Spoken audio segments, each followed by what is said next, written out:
नमस्कार, मी सविता किचनमधून तुमचं स्वागत करत आहे। तर आज आपण बनवणार आहे फुलकोबीपासून फ्राय भजी। तर चला न वेळ घालवता रेसिपीला सुरुवात करूया। रेसिपीला सुरुवात करण्याआधी आपण बघणार आहोत साहित्य। तर साहित्यामध्ये आहे ही बघा फुलकोबी,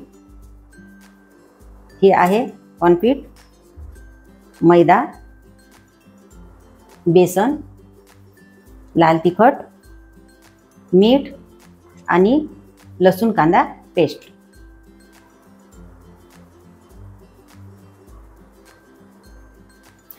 तर बघा साहित्य बघून झालेलं आहे।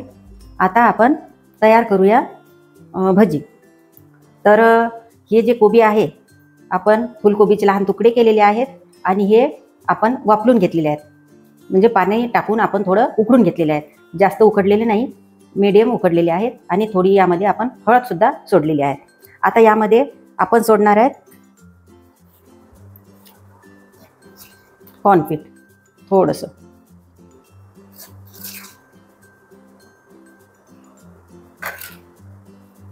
मैदा,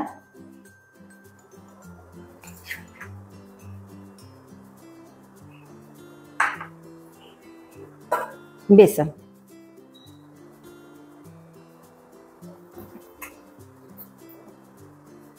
लाल तिखट आपल्या आवडीनुसार,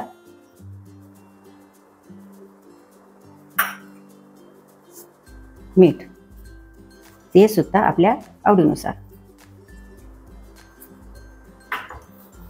आणि ही लसूण कांदा पेस्ट हे सुद्धा आपल्याला यामध्ये सोडायचं आहे।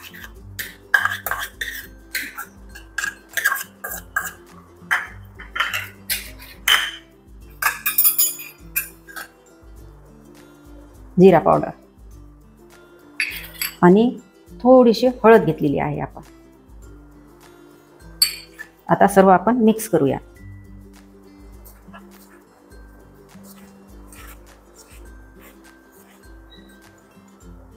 आता यामध्ये आपण एकच चमचा बेसन सोडलेला आहे, तर पुन्हा आपण एक चमचा यामध्ये बेसन सोडूया, म्हणजे पूर्ण मिक्स होईल। आणि जर कुरकुरीत आपल्याला पाहिजे असेल तर हे राहिलेलं कॉर्नपीठ सुद्धा आपण यामध्ये मिक्स करून घेऊया।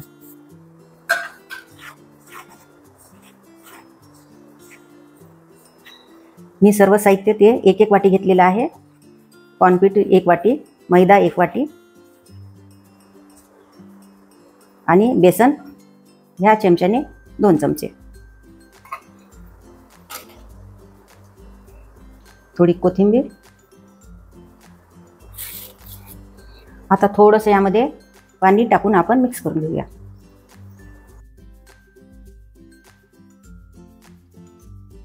तर हे बघा आता आपण सर्व मिक्स केलेलं आहे आणि 1 मिनिट आपल्याला झाकून ठेवायचं आहे।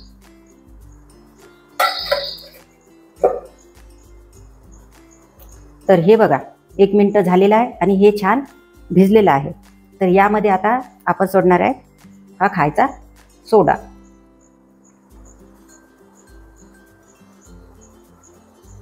थोडासा, आणि हे बघा हे आहे ओवा।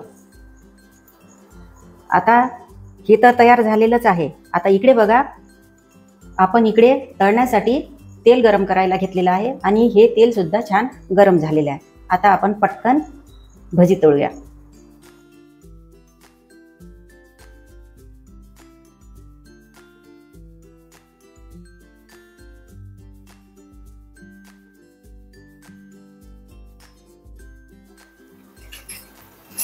तर हे बघा अशी तेलामध्ये भजी टाकल्यानंतर गॅसचा पॉवर मीडियम ठेवायचा आहे आणि असे छान कुरकुरीत होईपर्यंत आपल्याला भजी तळून घ्यायची आहे। तर हे बघा तसे छान मस्त भजी आपण तळून घेतलेली आहे। तर काढून घेऊया। बघा कसा छान मस्त आवाज येतोय।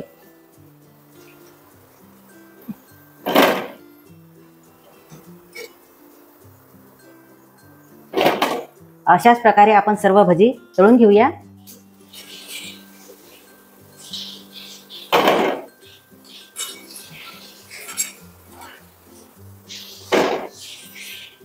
तर बघा सखींनो, अशा प्रकारे आपण फुलकोबीची भजी तयार केलेली आहे। तुम्ही सुद्धा तुमच्या घरी नक्कीच ह्या प्रकारे भजी तयार करून बघा आणि खाऊन बघा आणि आम्हाला नक्कीच कमेंटमध्ये सांगायला विसरू नका. तर हा व्हिडिओ तुम्हाला कसा वाटला हे आम्हाला नक्कीच कमेंटमध्ये सांगा आणि व्हिडिओला लाईक करा, शेअर करा आणि आपल्या चॅनलला सबस्क्राईब करा. सबस्क्राईब करायला अजिबात विसरू नका. धन्यवाद.